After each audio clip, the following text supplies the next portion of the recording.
So we're actually excited to share the Word of God this morning. And before that, can we stand, church? Let us pray. Let's welcome the Holy Spirit and the move of God this morning. Hallelujah. Our heavenly and gracious loving Father, in the name of Jesus, Lord, we just want to thank you for this brand new day, brand new morning, oh Lord God, that you've given to us, Lord God. And Lord, right now we are sitting, Lord, in your grace of throne, O Lord God. And Lord, we are so excited, O Lord God, to partake this word, Panginoon, in every believer that you are here, O Lord God, right now. And Lord, thank you for the move of the Holy Spirit. Lord, sabi mo sa iyong salita, kapag kami humingi, Lord, ikaw ay magbibigay. And right now, Lord, just want to pray for the move of the Holy Spirit. Lord, hindi pa nag-uumpisa, but Lord, right now, saturate this place, Lord, with your Holy Spirit. Lord, not only by the word that we hear, Lord, but the most important, O Lord God, Lord, your move, O Lord God, this morning. And Lord, we are so excited to face, O Lord God, the new year is coming, O Lord God. It's because, Lord, we know that, Lord, kasama ka namin, O Lord God. Naniniwala kami, Lord, na kapag kasama, may katagumpayan. And Lord, this message, O Lord God, use me as an instrument, Lord, to proclaim, O Lord God, your grace, O Lord God, your mercy, and your love, Panginoon, sa bawat isang nandito. Yan. This we pray, O Lord God, in Jesus' name. Amen and amen. Hallelujah. So our title this morning is God's New Thing in a New Season. Amen. God's New Thing in a New Season. Our text this morning, I know a lot of here, this is your favorite verse, or some of here, maybe you heard this before, this preaching, this text, and this is what the Lord says to you this morning in Isaiah chapter 43. You know what, church? This is one of my favorite verse in the Bible. But before, I don't understand what's this mean to my life. But when I study this word, praise God. Amen. Isaiah chapter 43, verse 18 to 19, King James Version. Can you read, church? 1, 2, 3, go. So before we proceed, church, can you face the people beside you and declare this verse to him or to her right now? Can you say to her or to him, do not remember the former things, nor consider the things of old. And behold, God will do a new thing for you. Hallelujah. Amen. So, praise God. So, I know, church, a new season is always bring a question for us. Amen? A new season always bring a question, what will this year look like? Or what could be my life this coming 2026? Or what will change in my life? Or the most important question, what will God do in this brand new year? Amen? Some of you are just focused kung ano yung magiging handa in this coming new year, but we need to prepare this coming new year. Amen?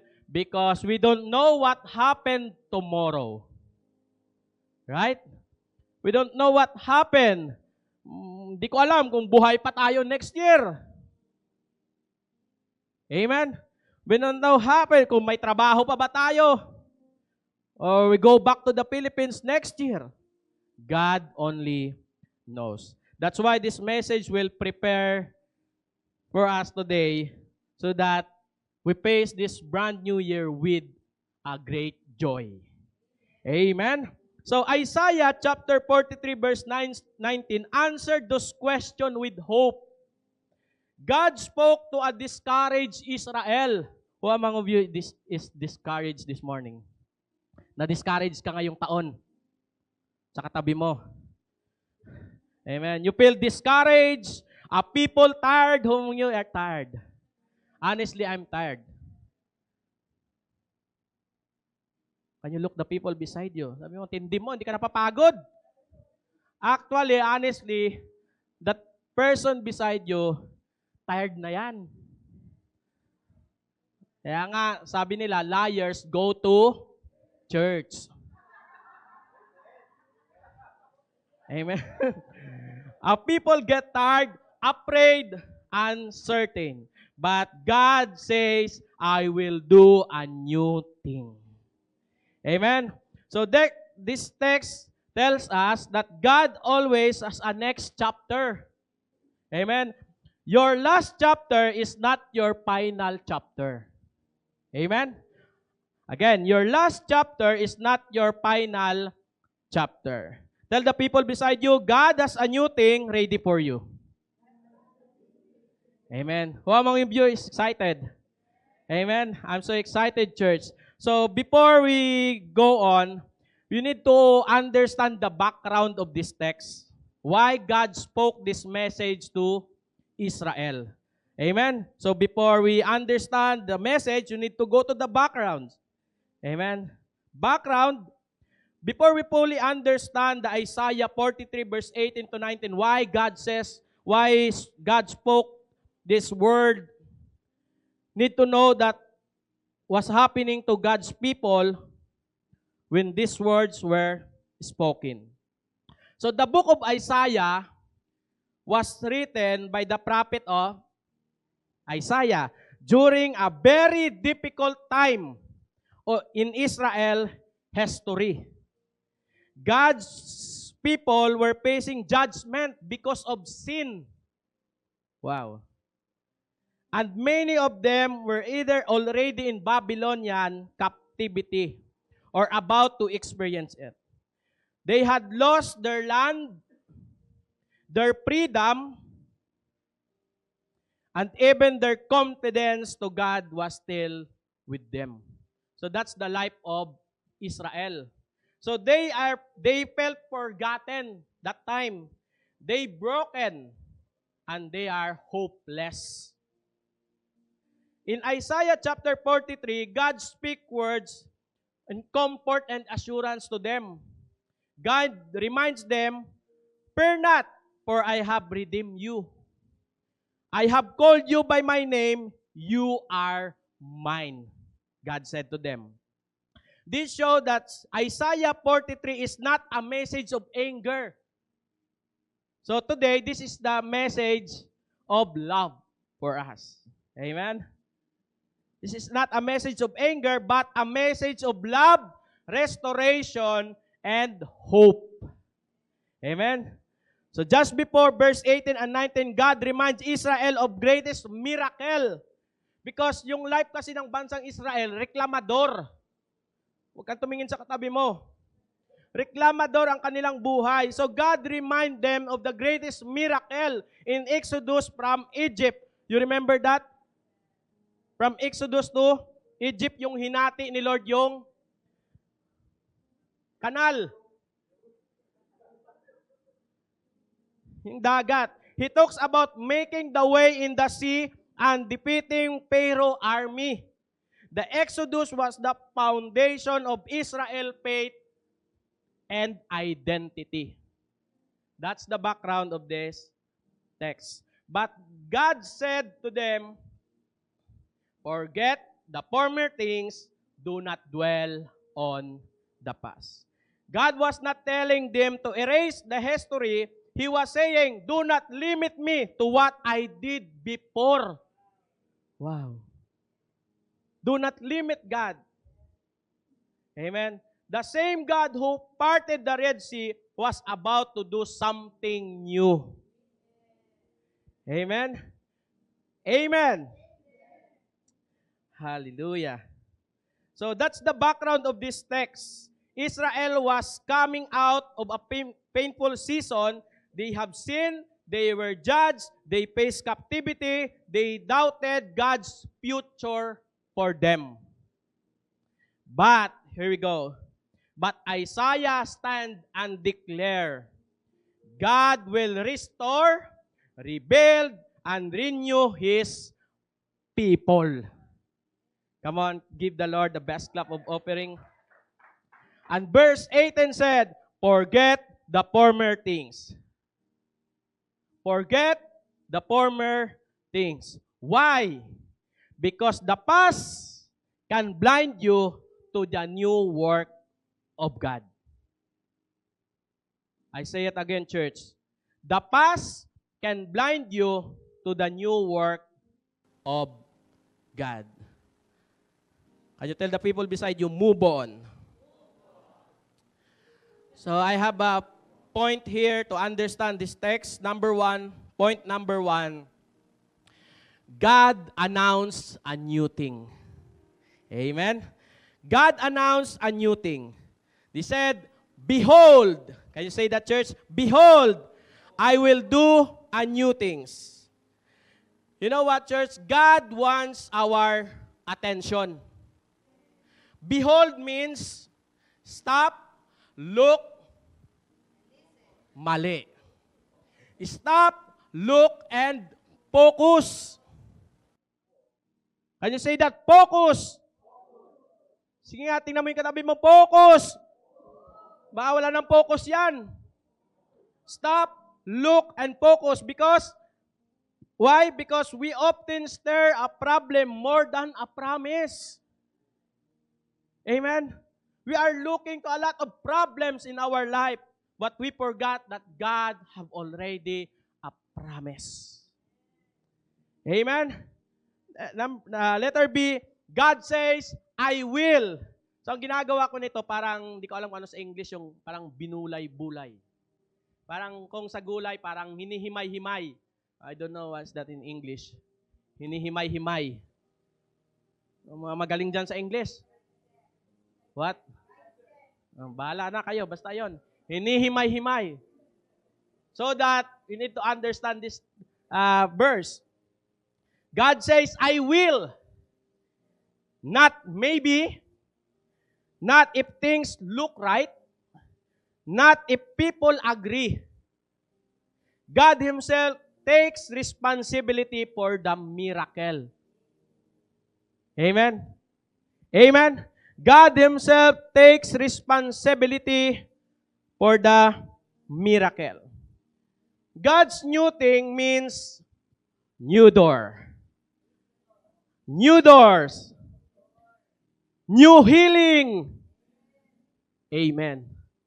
I don't know ba't tulala ka ngayon, but if I say these things, just claim. I said, new doors. I said, new healing. Pero inuubo ka. Amen. God new things means new door, new healing. Oh, talagang may sakit ka kasi ang lakas ng healing mo eh. Di ba? Amen. New healing, new anointing. Amen. New direction, new strength, and this coming new year, new opportunities. Amen. I claim that, Lord, right now. Amen. This coming 2026, new doors will open to me and also to you. New healing, new anointing, Lord, yes. Fresh anointing to all the pastor here, fresh anointing. Amen. New direction. Kung ikaw ay naguguluhan, new direction this coming 2026. New strength.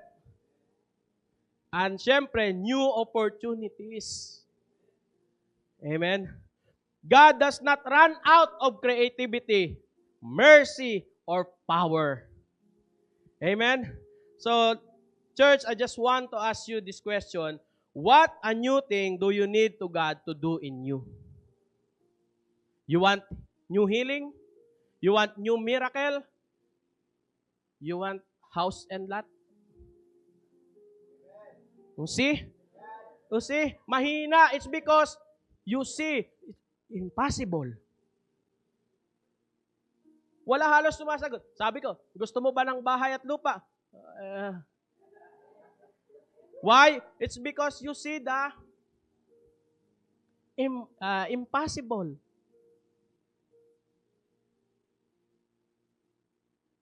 Amen? Church, you are not stuck. God is moving. Amen? God is moving. Point number 2, God has already started a new thing for you. Amen? God has already started a new thing. If we go back to the verse, sabi doon, now it shall spring forth. But now we are winter time. Now it shall spring forth. You know what, church? God works underground first. You know what? Seed grow before you see Him. Tama po ba? So, mapuform muna yung seed bago may lalabas. Seed grow before you see them. So, in the Spirit, breakthrough start before it becomes visible. Thank you, Bishop. Ikaw na lang yata nagsisimba ngayong umaga. Amen. Breakthrough start before it becomes visible. Church, now, or maybe tomorrow, you may not see fruit yet, but roots are forming. Now, if you say that it's very impossible, but God is moving. Amen? Parang tingin mo ngayon, parang walang nangyayari sa life mo, but God is still working. Amen? Pastor Francis, feeling mo uuwi ka na, but God is still working. Yes. Amen? Faith grows before blessings appear. Amen? Faith grows before blessings appear. Spring forth, sudden change. Amen? You know what, church? God can turn a situation around in a moment. Maybe, meron ba ditong mga hiwalay? Maybe, a marriage restore. I don't know kung hindi man sa'yo, maybe in your family, in your friends, marriage restored. 2026, maybe a new job provided with a high salary. Amen. Maybe this brand new year, a calling awakened. Yung katabi mo, baka magulat ka, magpipreach na lang yan dito. Amen. This brand new year, sickness will heal. Amen. Maybe may kapamilya ka in the hospital, but this coming 2026, Lord, they healed. Amen. Or this brand new year, there's a ministry birth.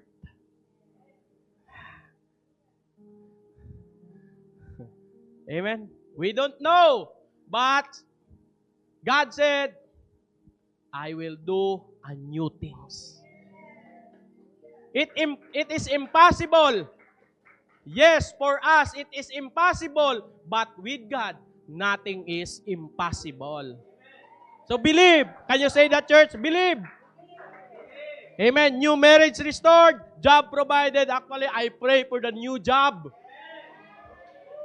Yes. No. Hindi ko dinidesire maging mataas.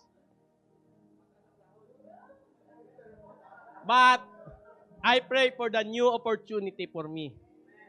Mahirap mag-goal hanggat hindi si Lord ang manguna. Amen. Mahirap kasing ikaw ang nagpaplano eh. Gusto mo nga naging manager. Eh, ang gusto naman ni Lord sa'yo, mag-umpisa muna sa maliit. Amen. So, trust the Lord. Amen. So, church, will you believe God even, will you believe God, even you don't see yet a result? Yes, I believe. So your miracle may already be in process. Amen? Your miracle may already be in process or in progress. Point number 3, God asked, will you recognize it? If you go back to the verse, will you recognize it? Or if you go back, shall we know it? Amen? So, church, many miss miracle because they expect old patterns. A lot of miss miracle because they expect the old patterns. Israel expected another Red Sea miracle that time. It's because they are under the captivity of Babylonian. So gusto nila magkaroon ulit ng Red Sea miracle. You remember what happened in the Red Sea? Yes. Israel expect another Red Sea miracle, but God was planning a different miracle. Amen? Maybe this year, nag-expect ka ng same blessings, same result. Church, God said, God was planning a different miracle this coming 2026. Amen? God works differently in every season. Remember that, church. Yesterday obedience is not enough for today's calling. I say it again, church. Yesterday obedience is not enough for today's calling. Amen? So, you know what? Ang nagbablind lang naman, ang nagkakaroon ng blocks, spiritual blindness, block new things, if you have fear. Number 2, bitterness. Yan mo yung katabi mo, sabi mo, bitterness. And number 3, spiritual blindness, block new things. Ito daw ang nagbablock sa mga new things na parating. Fear, bitterness, sin. Sabihin mo nga, tigil-tigilan mo na yan. Sin. Next, comfort zone. And last, old mindset. So church, I just want to encourage you, if we go to the next season or to the brand new year, please, that old mindset, change that with the new mindset. Amen? Amen.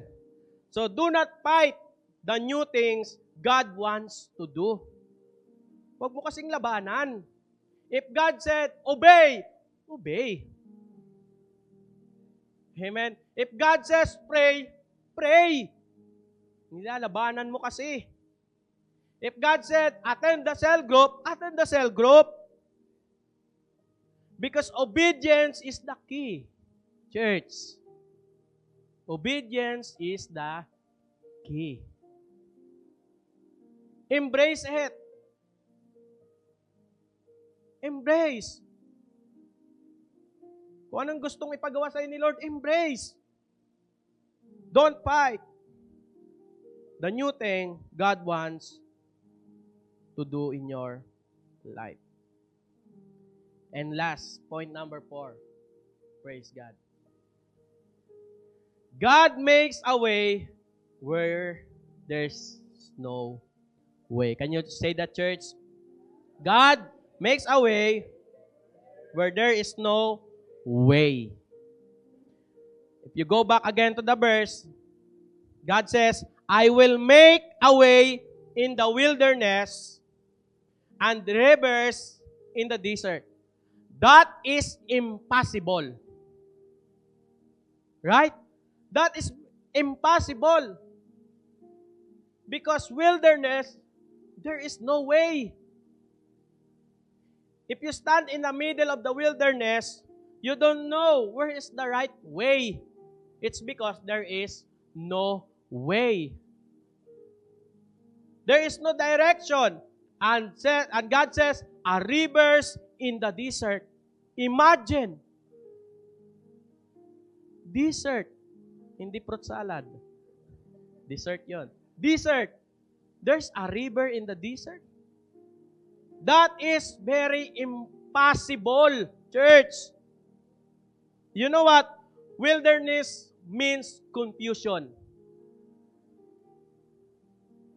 Yes. Wilderness, that is confusion. It's because you are in the middle of wilderness, you don't know where you go. Amen. Confusion. But God will guide you in a season where you don't know what to do. Amen. How about that desert? Dryness. Can you tap the people beside you kung tuyo na yan? Sige po. Tapikin mo, sabi mo parang tuyo ka na. Parang ang sagwa naman sabihin na tigang ka na. Yes. Oh. Baka ma-misinterpret nyo kasi sa atin, Kurt, di ba, ang tigang yung tuyo na. Di ba, tuyot. Tama ba? Eh, kasi yung iba sa atin, tigang ka na. Iba kasi ang, that's why we need a new mindset. Iba kasi, alam mo sis, tigang ka na. Kailangan mo ng dilig. Dilig na tubig. Ay, ka talaga kayo mga mindset nyo, no? Sige pa, ulitin mo. Sabi mo, tigang ka na yata. Yes, dryness. Tuyot. Amen? Desert, dryness. So church, if you feel dry today, your spiritual life is dry, God says, God will refresh you when your spirit, your marriage, or family, or your mind feels dry right now.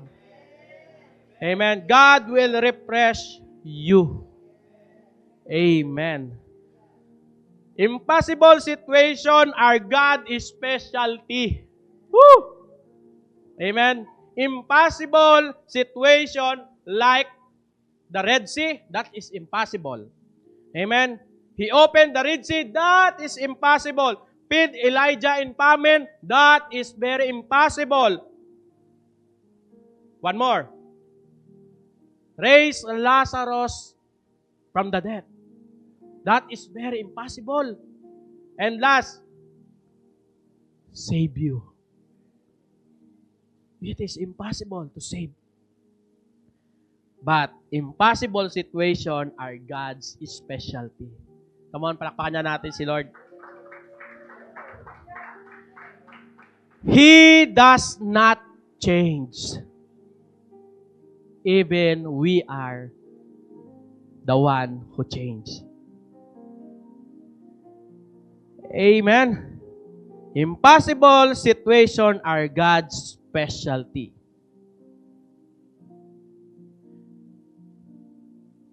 He does not change. Church, your wilderness season is not your ending point. Your desert is not your permanent. Amen? Where people say, no way, God say, watch me. Amen? Kung sabi ng katrabaho mo, ay wala ka ng trabahong makukuha next year. But God says, watch me. Watch me. Amen? So church, before I end, what all things must you leave behind? Just what the verse that we read earlier. What all things we must leave behind? We leave the guilt, the fear, the sin, shame, maybe unforgiveness. Iwan mo na yan, yung mga hindi pagpapatawad. past identity, past pain and disappointment, iwan na natin yan. Forget the former things, do not dwell on the past. Hanggang kailan mo dadalhin kasi yan? That's the reason bakit hindi makagawa si Lord ng bago. Because nandyan kasi yung mga bagay na yan. Sa heart mo, yung guilt, yung fear, yung sin, yung shame, unforgiveness, past identity, past pain, and disappointment. Church, leave behind what God has already forgiven. Amen? Kung pinatawad ka ng Lord, okay. What God has already healed. Leave behind what God has already healed, what God has already finished. Because God wants, or God do a new things. Amen?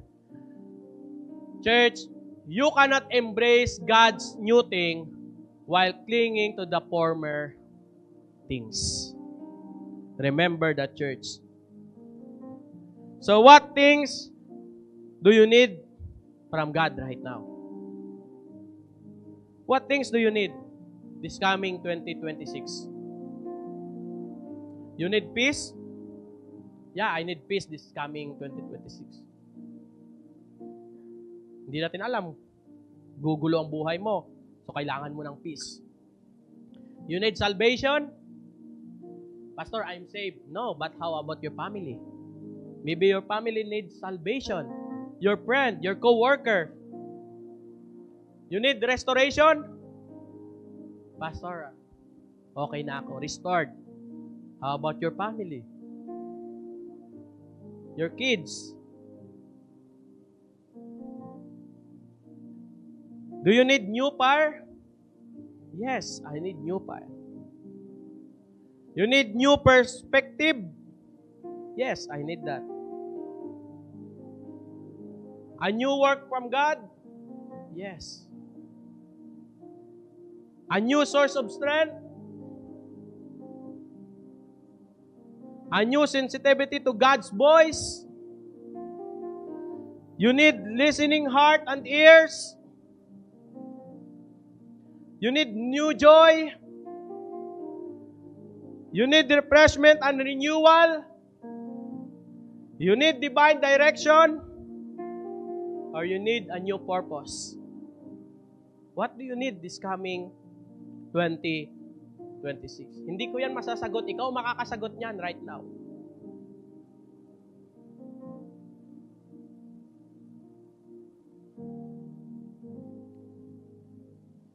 Church, have faith. Because faith is the doorway to the new thing. Amen? So before I end, Isaiah 43 verse 19 is God declaring you today, your story is not finished. Amen? Your situation is not hopeless. And your tomorrow is not empty. Amen? Can we declare that, church, right now? Lord, my tomorrow is not empty. Amen? God says, I will do a new thing. Not your job, not people's job, not luck. God will. Amen? Trust the Lord, church. This coming new year, yes, we focus in the handa, the food that we have. So, dito, wala namang paputok, bawal. Right? We are busy shopping, giving gifts, celebrating the new year. But church, I just want to encourage you. Let's thank God. Do you imagine 1 year is 365 days. For 365 days, you're still alive. Akala mo humihinga ka pa ngayon? Diyan pa lang, magpapasalamat ka na kay Lord right now. And then, we go to the new year. So God is preparing you right now. God will prepare your heart, your life, your family. It's because, what I said earlier, we don't know what happened tomorrow. So this message will prepare us that the Lord, you make a new thing to me and to my family this coming 2026. Amen. God says, I will do a new thing, not your job. Huwag mong pilitin. Hayaan mo si Lord. Not people, not luck. God's will. Can I call the worship team? You know what, church? Ayaw ko maging emotional tayo ngayong umagang ito. This is very simple message this morning. At kung ako sa'yo, tatayo na ako sa umagang ito. Amen? And we stand, church.